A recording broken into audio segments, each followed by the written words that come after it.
This time we take a look at the third story in the first Big Finish Prisoner box set. Entitled, Your Beautiful Village. It is the first all-original story not adapted from the TV series, and now all bets are off the table.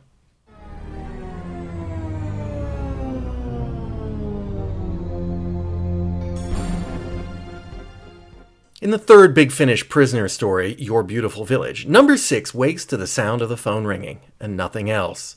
Number 6 finds himself plunged into absolute darkness, even at times unable to hear or feel anything. Number 2 says it's a massive village systems failure, and they are all in danger. The only way to overcome the problem is for Number 6 to truly believe and love his beautiful village. Slowly but surely, Number 6 is brought to the breaking point, but will he reveal why he resigned? The story has an interesting premise and makes good use of the audio medium. For a majority of the story, Number 6 is in absolute pitch blackness. Not just dark, but literally in a sensory-deprived state of darkness. He is unable to perceive light.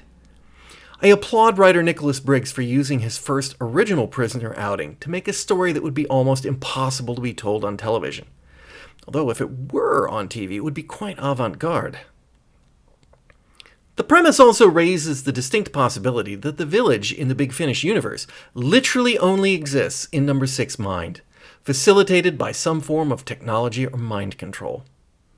This casts a completely different light, no pun intended, on Number 6's ordeal in the village. Regrettably, Number 9 is back yet again for the third story in a row. While I don't fault the actor, Sarah Powell, she turns in a credible and suitably ambiguous performance. I'm still not on board with the idea of recurring characters.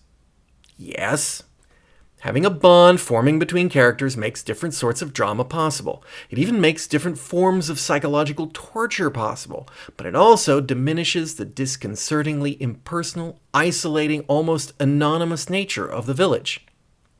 I always interpreted the original village as a metaphor of modern man's isolation in a crowded city, juxtaposed against the quaint country village where everyone knows everyone's business.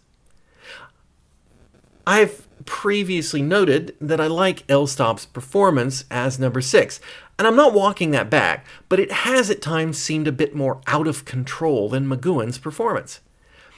It has been difficult to tell if that has been a concession to the audio format and the need to emote more, or if the writer has tried to make it feel like the village really is succeeding in breaking Number 6. In this story, I think it's become very clear that it is the latter. Elstop's prisoner is closer to the edge than McGoohan's, and the village has far more power than the 1960s version.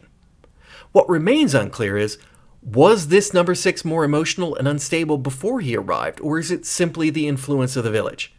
Perhaps time will tell. In the meantime, I'm not sure that I like the change, but it does add an element of unpredictability to these new stories. The negative side is that in this story, Number 6, staying true to himself and being self-reliant, was insufficient to thwart the machinations of Number 2. I'm no longer sure that the prisoner's journey will be the same as the TV series, nor that his destination will be the same. It may be the first clue in answering the question, will Big Finish manage to bring a new take on the prisoner? Although I won't do it, it almost makes me want to go back and re-listen to the previous two stories before proceeding on. I was listening to those with a filter on my brain.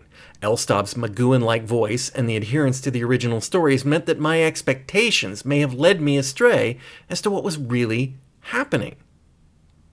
What I had assumed was McGoohan's clenched jaw, focused anger may have been Elstop's uncontrolled anger.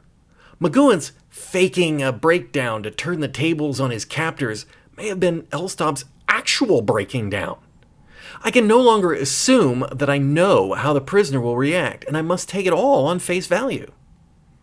From this point forward, I feel Big Finish's prisoner is finally standing on its own 2 feet, and it needs to remain there. The question is, will it stumble when it returns to adapted stories from the original series? The final story in the box set, to which I've yet to listen, is The Chimes of Big Ben, one of the best and strongest stories from the original series. Now that I have real doubts that the village even exists outside number 6 mine, how will that play in a story in which our hero engages in an elaborate escape attempt? For the first time listening to this box set, I'm actually very keen on listening to the next story.